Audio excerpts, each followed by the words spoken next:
Oke people, sebelum menonton video ini, klik terlebih dahulu tombol subscribe dan lonceng di bawah ini, agar channel ini bisa berkembang dan mengupload video setiap harinya. Terima kasih. Banyak orang mengira kalau kesuksesan itu bersifat keturunan atau mudah didapatkan karena orang tua mereka sudah memiliki segalanya, tapi itu salah. Kesuksesan akan datang jika kita berusaha, belajar dan berdoa kepada Tuhan. Kita tidak boleh mengeluh atau pasrah pada keadaan, dan kita harus bangkit dari kegagalan untuk mencapai kesuksesan yang kita mimpikan. Kali ini mahasiswa Smart akan berbagi kisah hidup, karir dan perjuangan dari orang ini, bagaimana dia bisa menjadi orang terkaya di dunia. Oke, selamat menonton. 5. Carlos Slim. Hello, Carlos Slim lahir di Mexico City, Meksiko pada tahun 1940 dari pasangan Kristen Maronite Julien Slim Haddad dan Linda Hill. Keduanya menikah pada bulan Agustus 1926 dan merupakan keturunan Lebanon.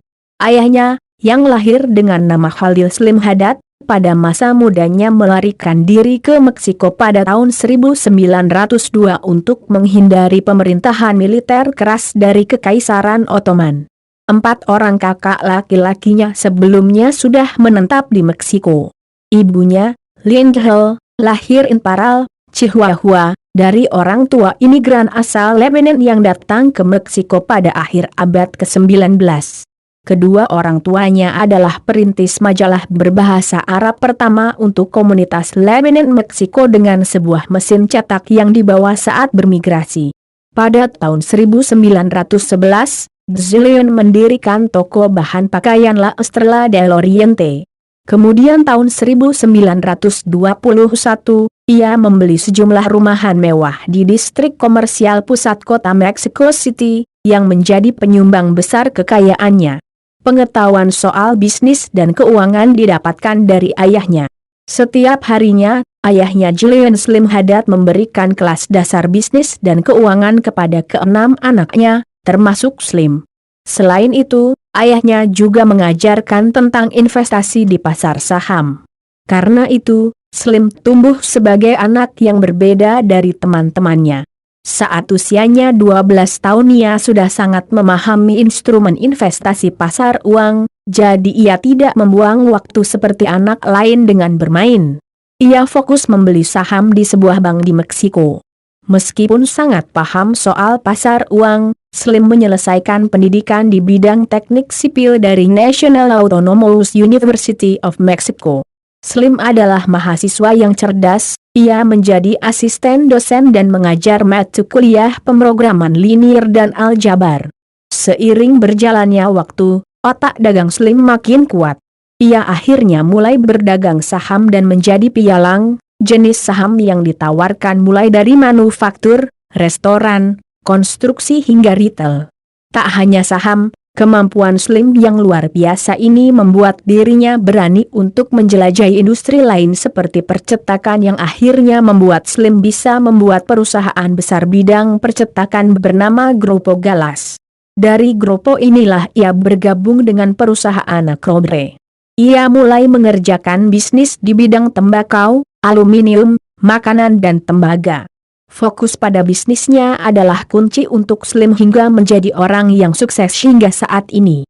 Pada 1990 Slim masuk ke sektor telekomunikasi. Ia bekerja di South Bell Corporation dan French Telecom. Keinginan yang kuat membuat Slim akhirnya mampu memiliki perusahaan Telmex yang sangat terkenal di Meksiko. Menurut Forbes, Carlos Slim Hello menempati orang terkaya di dunia nomor 5 dengan kekayaan sekitar 64 miliar dolar Amerika atau setara dengan 905 triliun rupiah. 4. Bernard Arnault. Arnault lahir di Roubaix, Prancis pada 5 Maret 1949. Ia mengikuti sekolah Maxence Vandermeers di Roubaix. Dan setelah lulus ia masuk École Polytechnique dan mendapat gelar sarjana teknik pada tahun 1971. Setelah lulus, Arnault mulai bergabung dengan bisnis ayahnya. Segera setelah itu, ia membawa beberapa perubahan luar biasa pada perusahaan.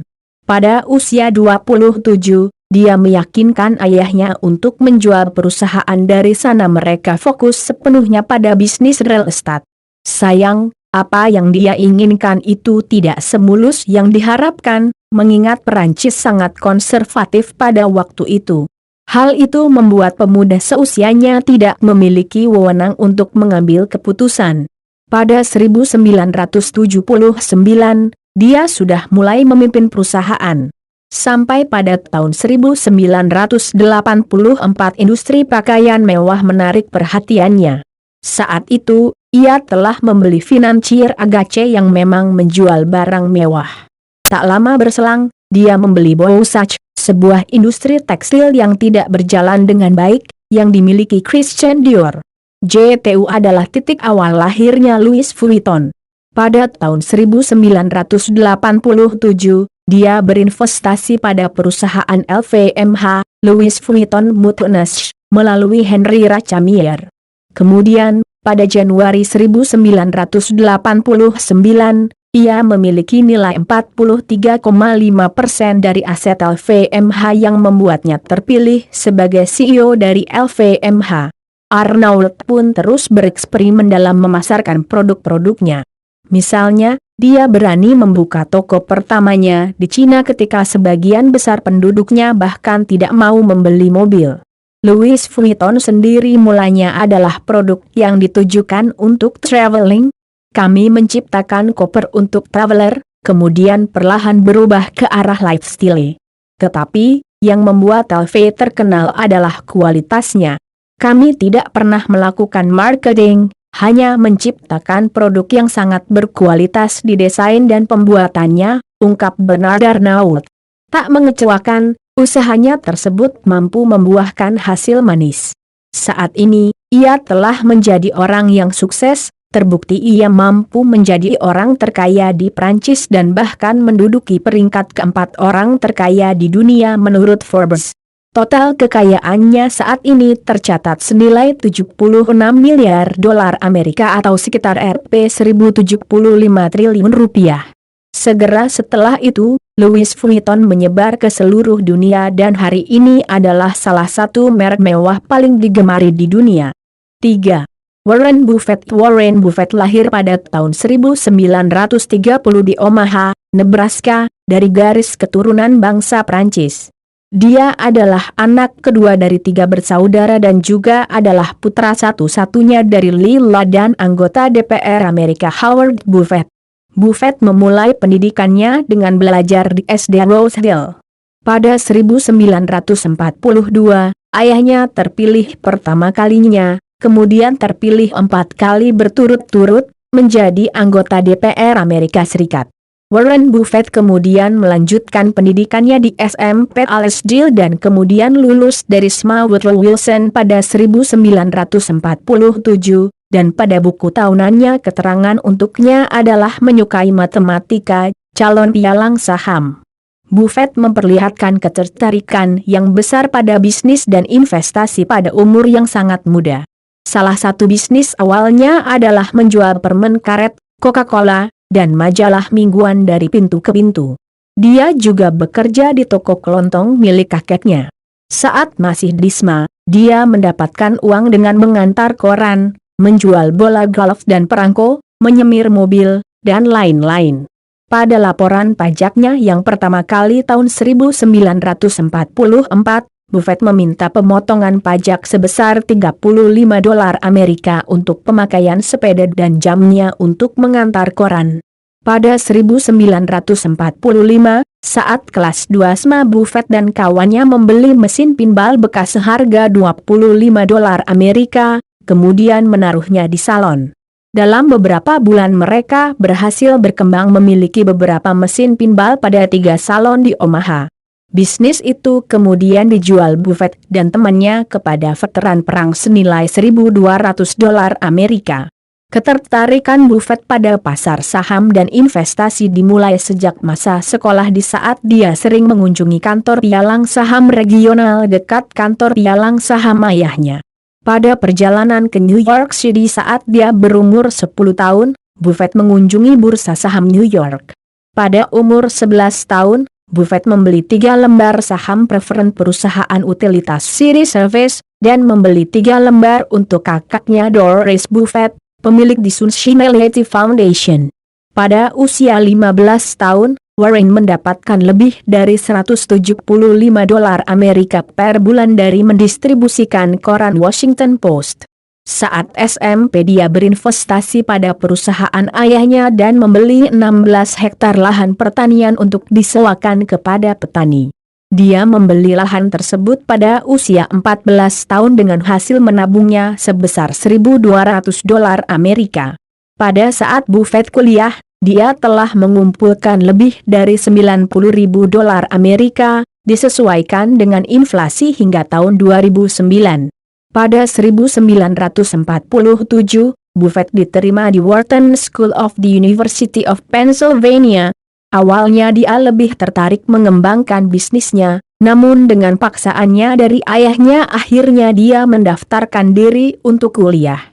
Dia kemudian lulus pada usia 19 tahun dengan gelar sarjana ekonomi manajemen. Kemudian dia melanjutkan pendidikannya di Columbia University, setelah ditolak oleh Harvard Business School, dan memperoleh gelar magister ekonomi pada 1951.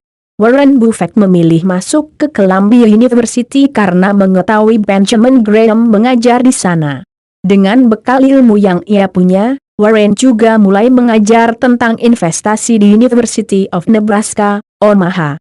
Pada tahun 1954, Warren bersama dengan istri dan anak perempuan kecilnya pindah ke New York. Di sana, ia mulai bekerja untuk mentornya, Benjamin Graham. Selama beberapa tahun berikutnya, Buffett hidup berpindah dari kota ke kota. Tapi, kemudian, ia memutuskan untuk kembali ke Omaha dan membeli sebuah rumah sederhana untuk keluarga kecilnya. Rumah senilai $31.500 Amerika bagi seorang Buffett yang senang berhemat sudah merupakan pengeluaran yang besar. Dari tahun 1951 hingga 1956, Warren menjadi seorang sales investasi dan analis saham. Dari kerja kerasnya ini, di tahun 1956, ia sudah memiliki tabungan senilai $174.000 Amerika dan sebuah rumah. Lalu di usianya yang ke-26 tahun inilah, ia memutuskan untuk berhenti bekerja. Selama ini, ia memang mempunyai mimpi untuk dapat menjadi seorang jutawan di usia 35 tahun. Untuk mencapai impiannya tersebut, ia sadar bahwa ia harus lebih aktif lagi dalam bekerja, berbisnis dan mengumpulkan uang. Tahun 1956, Buffett membentuk sebuah badan firma bernama Buffett Partnership Ltd di kampung halamannya di Omaha. Firma ini ia bentuk dengan bekal ilmu yang telah ia pelajari dari perkuliahan. Dengan kerja keras dan ilmunya, ia akhirnya sukses mengantarkan perusahaannya lebih unggul dan menjadikan dirinya sendiri sebagai seorang jutawan.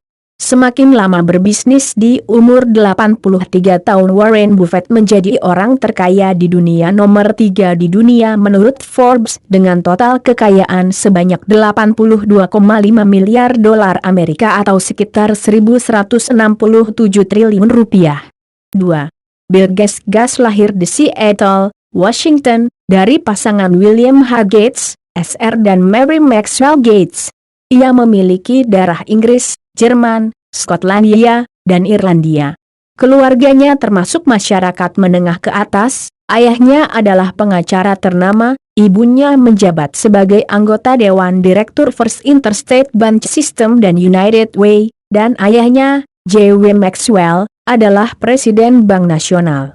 Gates memiliki seorang kakak bernama Christiane dan seorang adik bernama Libby. Ia merupakan keturunan keempat dalam keluarganya, namun dikenal sebagai William Gates II atau Trey karena ayahnya menyandang akhiran II. Gates tertarik dengan komputer sejak saat ia masih berusia belia. Perkenalannya dengan komputer terjadi ketika ia berusia 13 tahun.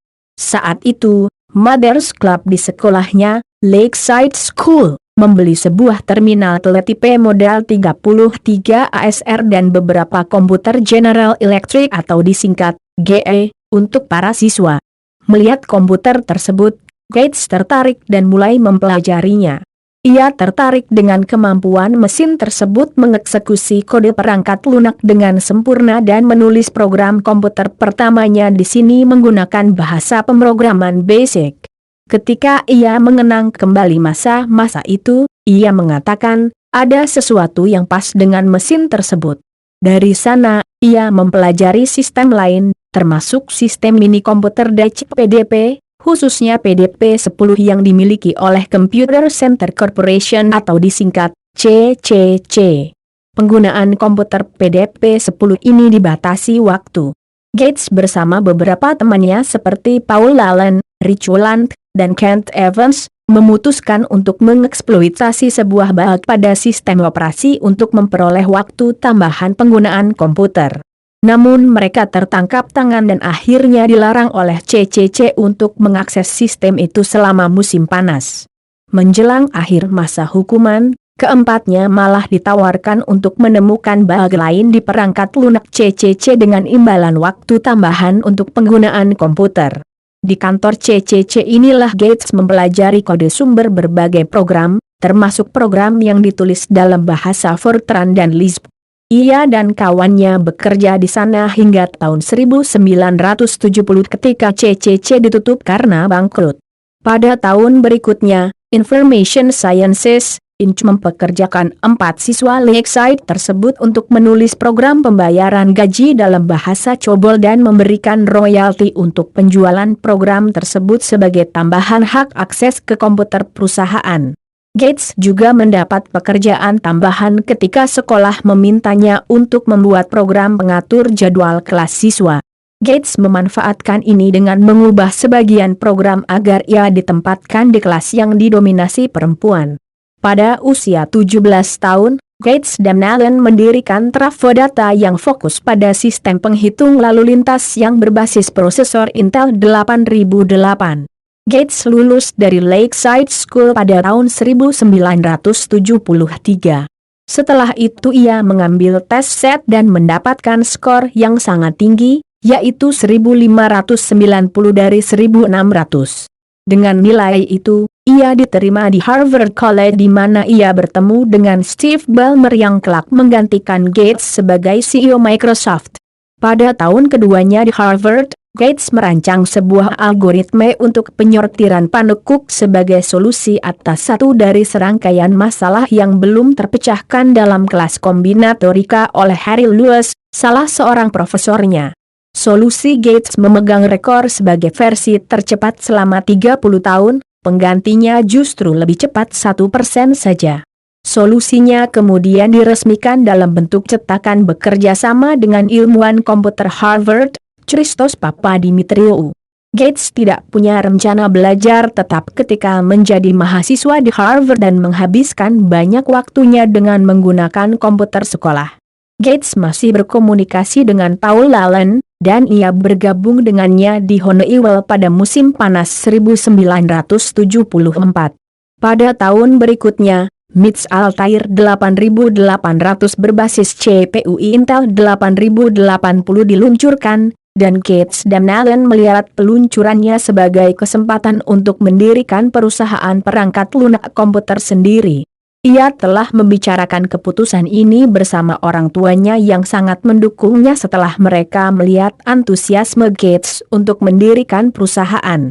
Setelah mendirikan perusahaan bernama Microsoft, kini perusahaan tersebut semakin lama semakin berkembang pesat dan mengantarkan Bill Gates menjadi orang terkaya nomor 2 di dunia menurut Forbes. Harta kekayaannya senilai 96,5 miliar dolar Amerika atau sekitar 1.365 triliun rupiah.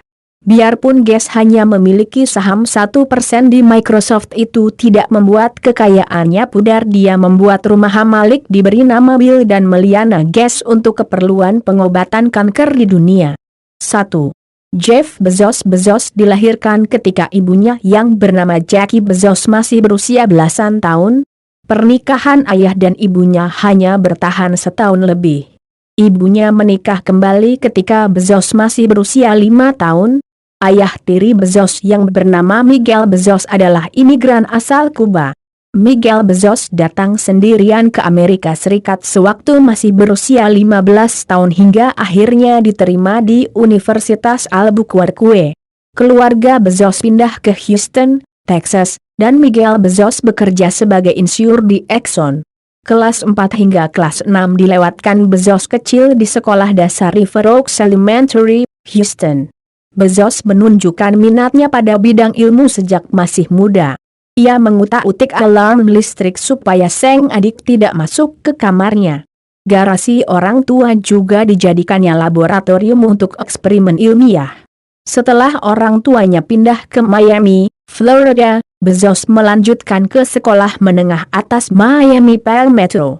Ketika diterima di Universitas Princeton, Bezos ingin mengambil jurusan fisika, tetapi berubah pikiran dan mendalami komputer hingga lulus dengan gelar di bidang ilmu komputer dan teknik listrik. Setelah lulus dari Princeton, Bezos mendapat pekerjaan di Wall Street yang berhubungan dengan komputer. Jaringan komputer dibangunnya di sebuah gedung yang dijadikan pusat perdagangan internasional oleh perusahaan bernama Vittel. Selanjutnya Bezos bekerja untuk D.S. Shore dan Co. Pada tahun 1994 Bezos mendirikan situs web Amazon.com. Model bisnis Amazon.com dirancangnya sewaktu mengendarai mobil dari New York ke Seattle.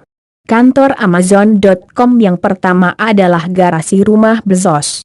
Situs web Amazon.com yang didirikan Bezos membawanya sebagai salah seorang pengusaha sukses era.com. Pada tahun 2004, Bezos mendirikan perusahaan bernama Blue Origin yang bergerak di bidang penerbangan sipil angkasa luar. Menurut Forbes, sebagian besar kekayaan Bezos berasal dari kepemilikan saham di Amazon.com.